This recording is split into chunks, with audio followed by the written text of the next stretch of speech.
Hay selvas que no se cruzan con los pies, sino con el alma.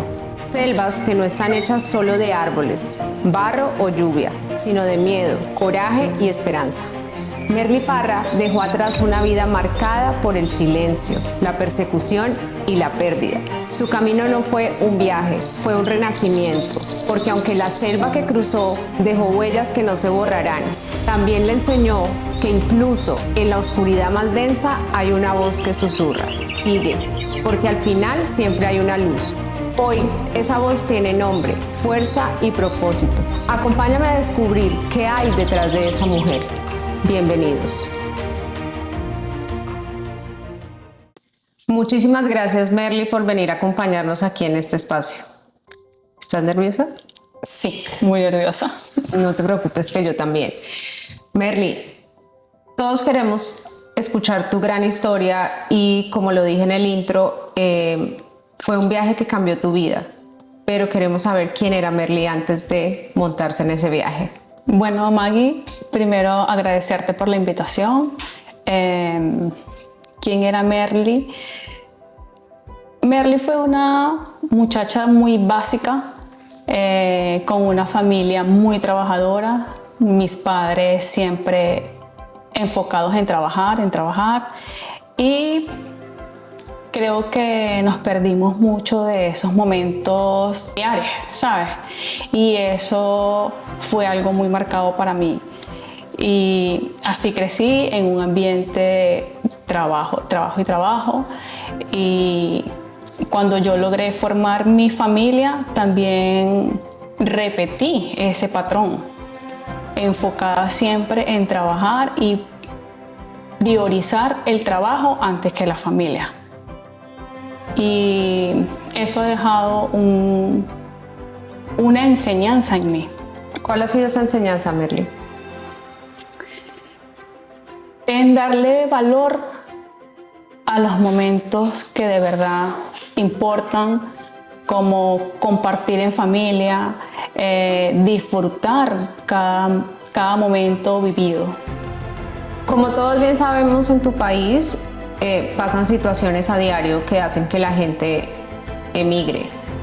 Pero cuéntame, en tu caso, ¿qué fue lo que te hizo decidir y decir, ya no puedo más? Bueno, déjame decirte que soy viuda hace 4 años. La pérdida de mi esposo fue uno de los motivos por el cual decido venir. También la persecución por parte del gobierno que se vive allá en el país. Y esos son motivos que me hicieron decir, ya no puedo más. Y sin pensarlo, me tomé la riesgosa aventura de pasar la selva del Darién. Wow, Merly, qué valiente. Pero, ¿qué dejaste atrás en tu país? Bueno, dejé mi familia, como mis padres, mis hermanos, dejé mi hogar, dejé negocios construidos por mi esposo, amigos,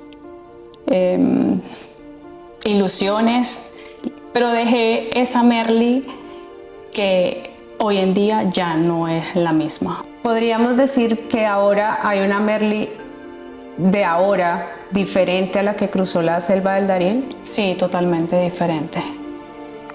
Una Merly transformada en mucha fortaleza, mucha fe y con muchas ganas de salir adelante. Si pudieras decirnos qué fue esa travesía tuya en una sola palabra, ¿qué nos dirías? Yo diría que eso fue el mayor desafío en el que me he enfrentado hasta ahora. ¿Cómo comienza tu viaje? ¿Cómo comienza? Mi viaje fue una decisión bastante inesperada, fue de un día para otro. Primero, el que iba a hacer el viaje era mi hijo mayor. Yo le di los pasajes, le di el dinero, lo despedí, fui al terminal, lo despedí, agarró su autobús y se fue para Colombia. Él iba con unos primos míos y bueno, esa noche lloré muchísimo porque sabía que mi hijo iba a pasar esa selva tan peligrosa y no dormí. Y en la mañana me desperté y dije, no, yo no puedo permitir que mi hijo se vaya solo por ahí. ¿Cuántos años tenía tu hijo en ese entonces? 21. Y entonces yo lo llamé y le dije, ¿dónde estás? En Medellín. Ok, espérame ahí que yo me voy. Y él me dijo, ¿estás segura, mamá? Yo sí, espérame que yo me voy. Ok, entonces desperté a Leo y a Miranda. Que son tus hijos menores. Que son mis hijos menores. Leo tenía 12 años y Miranda tenía 7 años. Y les dije, nos vamos para Estados Unidos. Y ellos me dijeron sí. Y pues Miranda no quería, era la más pequeña, me decía que no, que ella no podía dejar su casa, que no podía dejar su familia. Y pues le dije sí, nos vamos, y Leo sí siempre quiso venir. Lo más duro fue que Miranda se quería traer las cenizas de su papá. Eso fue algo para salir de la casa, fue algo de verdad bastante duro, un momento de verdad muy triste, porque ella decía que ya no podía dejar a su papá ahí. Y bueno, le di a entender que no podíamos pasar con la cajita de sus cenizas y que después la mandábamos a buscar. Y bueno, Maggie, arranqué así sin pensarlo. ¿Qué empacas tú en esa maleta para irte? Porque yo, hasta donde tengo entendido, no puedes llevar muchas cosas. Mira, ese mismo día fue que busqué información que debía llevar, que debía tener para pasar esa selva.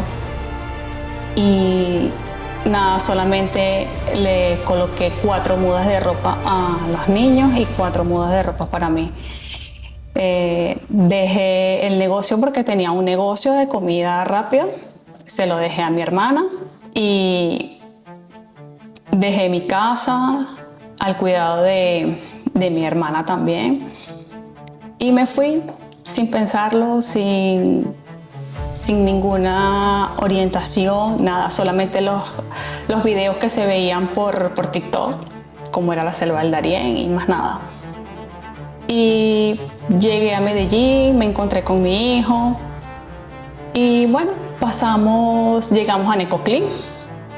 En Necoclí uno consigue guías que ellos te cobran dinero por ayudarte a pasar la selva.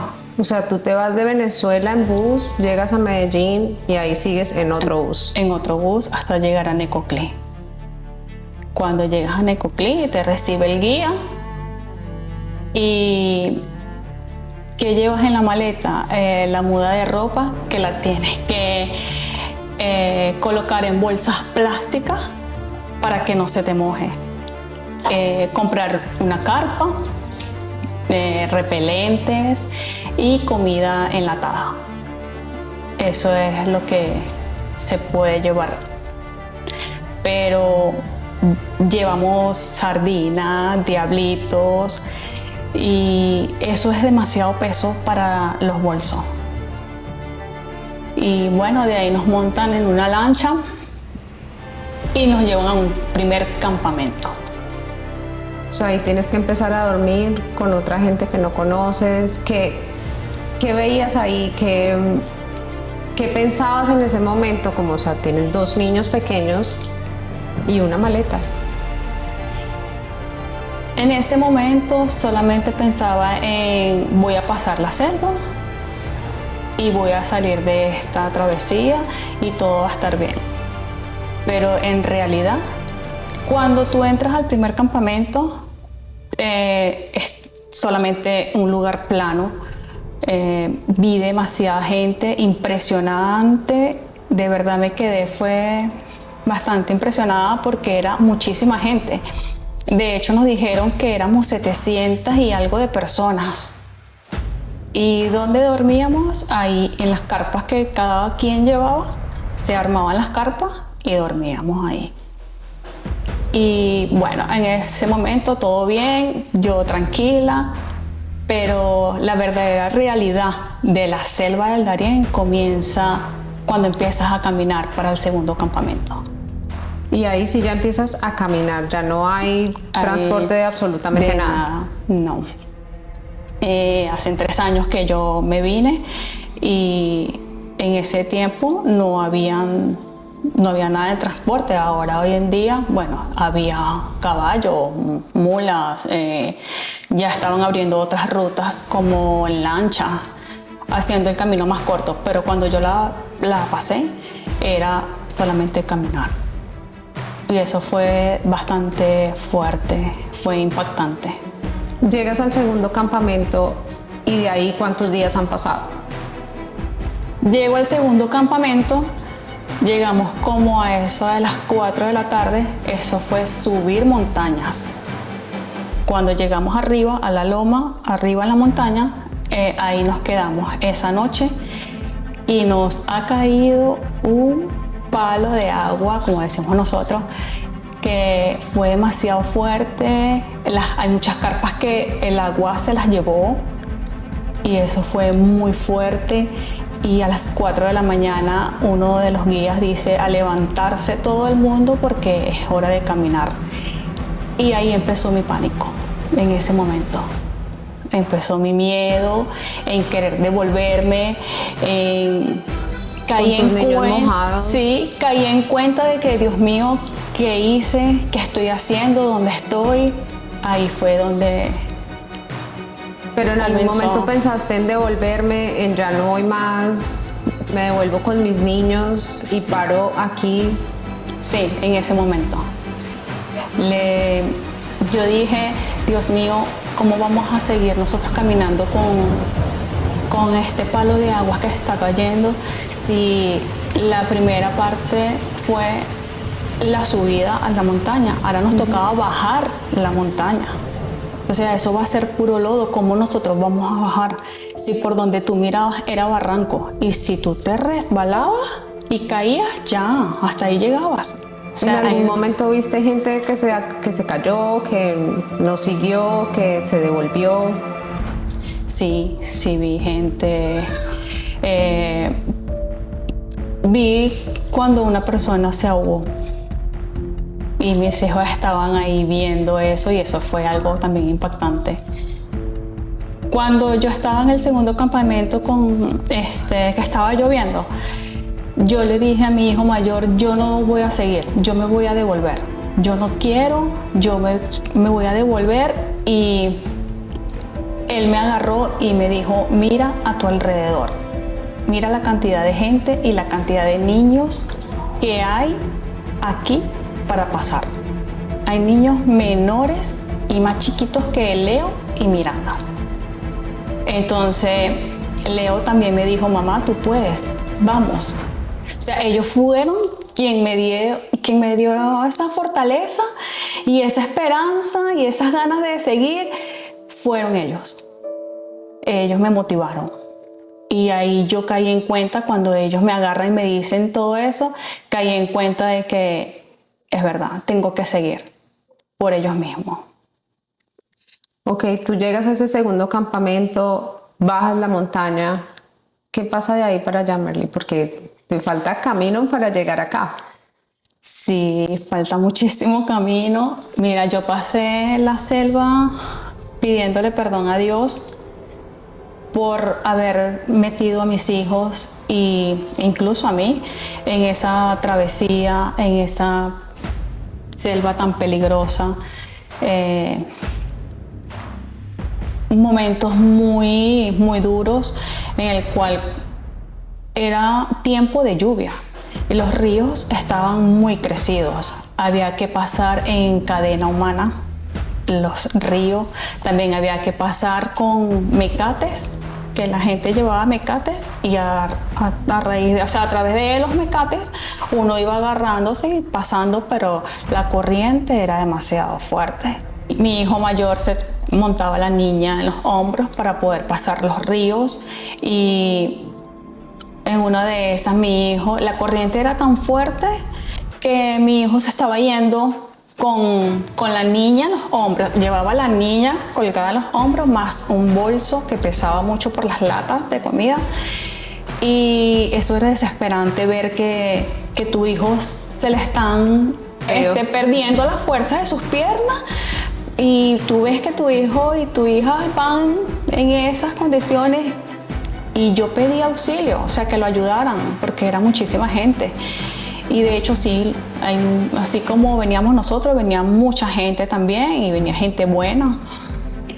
Lo ayudaron, le quitaron a la niña, lo ayudaron a terminar de pasar, y vimos cuando un señor se ahogó porque él no quiso pasar como pasamos nosotros en cadena humana, sino que él se fue nadando, pero la corriente se lo llevó.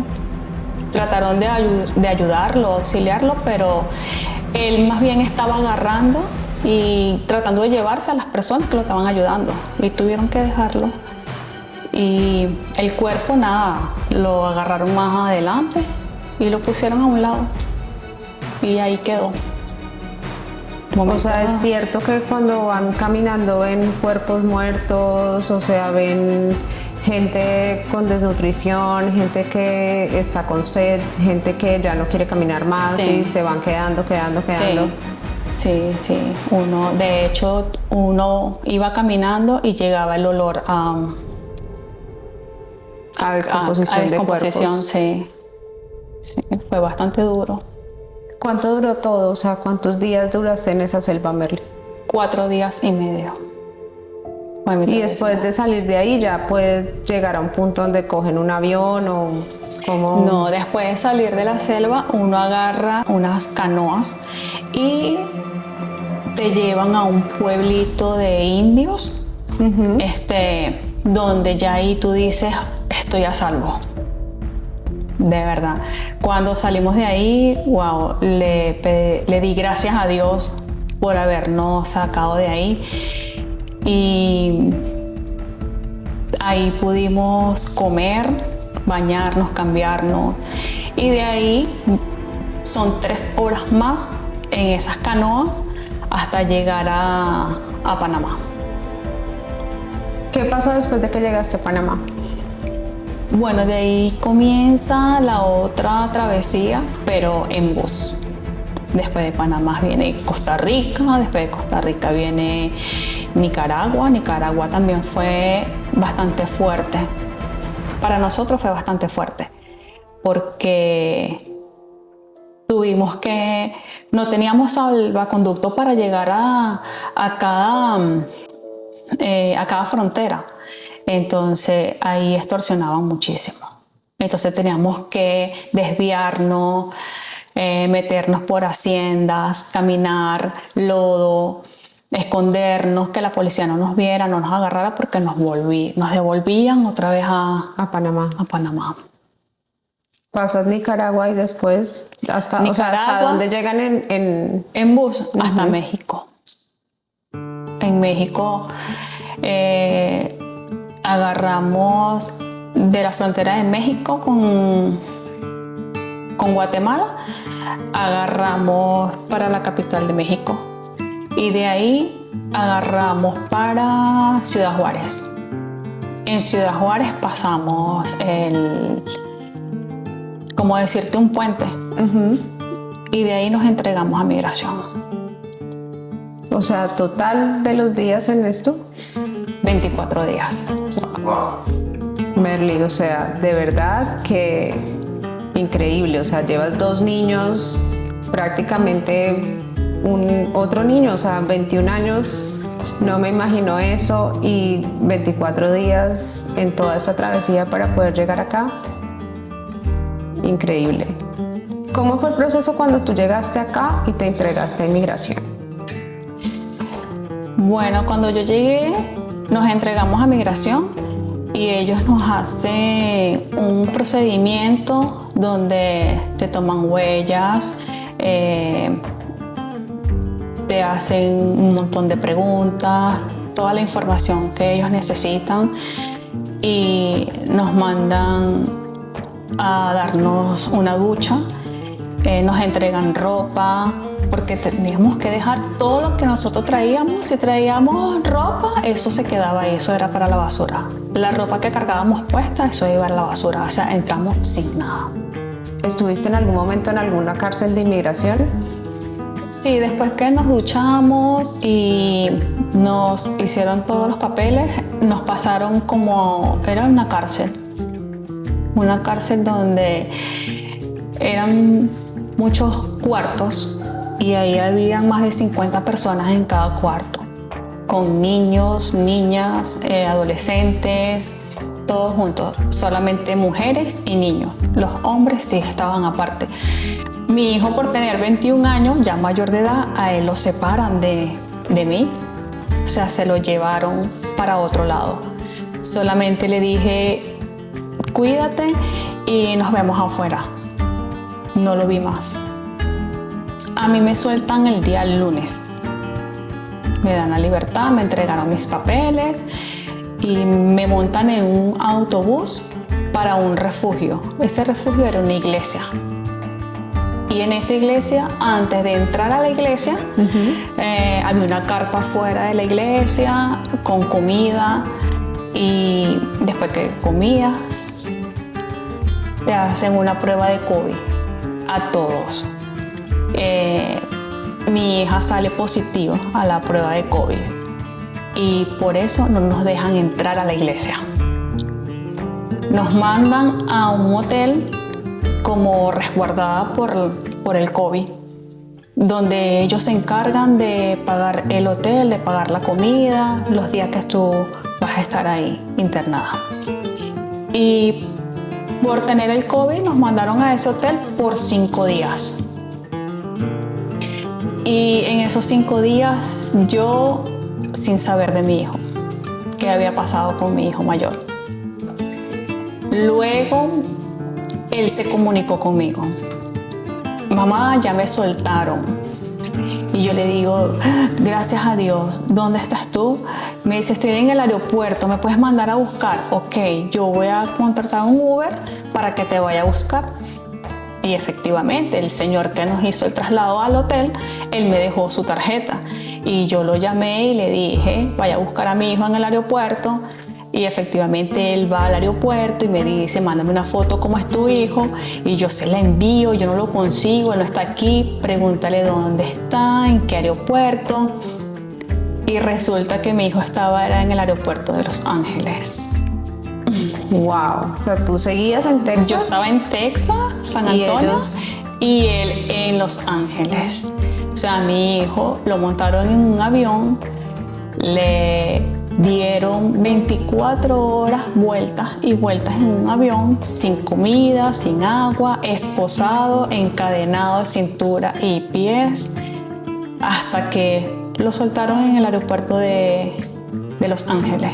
Y ahí los dejaron y que ellos resuelvan. Entonces, mi hijo no sabía tanta vuelta que había dado un avión, no me dio especificaciones de que mamá estuve en un avión. Y entonces yo pensé que estaba en el aeropuerto de Texas. No, él era en el aeropuerto de Los Ángeles.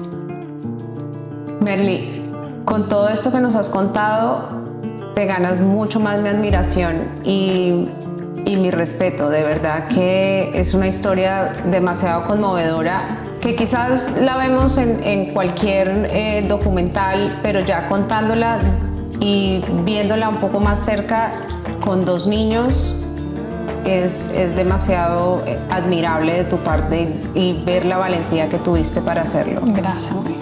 Merly, ya estás acá en Miami, ya tienes una estabilidad, te has organizado un poco más con tus hijos. Cuando miras atrás y ves todo ese recorrido, todo lo que viviste, ¿qué puedes decir que aprendiste de todo eso? Aprendí a ser más fuerte, a no rendirme, a siempre salir adelante, y nunca sabes de qué eres capaz hasta que te toca vivir esos momentos inesperados de la vida. ¿Tú puedes decir que tus hijos fueron la fuerza de todo, que te hicieron sacar esa valentía para seguir adelante todos los 24 días que viviste? Sí, totalmente. Ellos fueron el motor para yo seguir adelante. Y por ellos, lo hice por ellos también. Ellos también fueron muy valientes, porque no se trata de mí nada más, se trata también del esfuerzo, del sacrificio, de esa valentía de ellos también. ¿Cuál sería el mensaje que tú le envías a todas las mujeres que nos ven? A una mujer que está a punto de salir en un viaje, que no necesariamente tiene que ser por la selva del Darién, pero sí un viaje de dejar algo, de tomar una decisión. ¿Qué le dirías? Que piense muy fríamente las cosas, que no tome decisiones por tomarlas, que la decisión que tome sea siempre para algo mejor de lo que está dejando. Y también, ¿qué le dirías a tus hijos que nos van a ver en este episodio? Les diría que yo estoy aquí y siempre estaré dispuesta a darlo todo por ellos. Merly, ahora ya aquí, Miami, playa, brisa y mar, ¿cómo te sientes ahora? Totalmente renovada. Renovada y con muchas ganas de salir adelante, de que mis hijos tengan un mejor futuro y con muchas ganas de ver a mis hijos hacer sus sueños realidad en este país.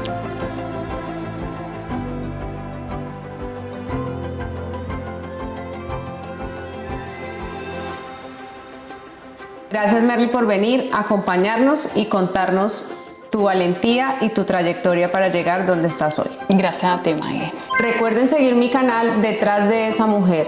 Aquí nos vemos cada jueves en una nueva historia.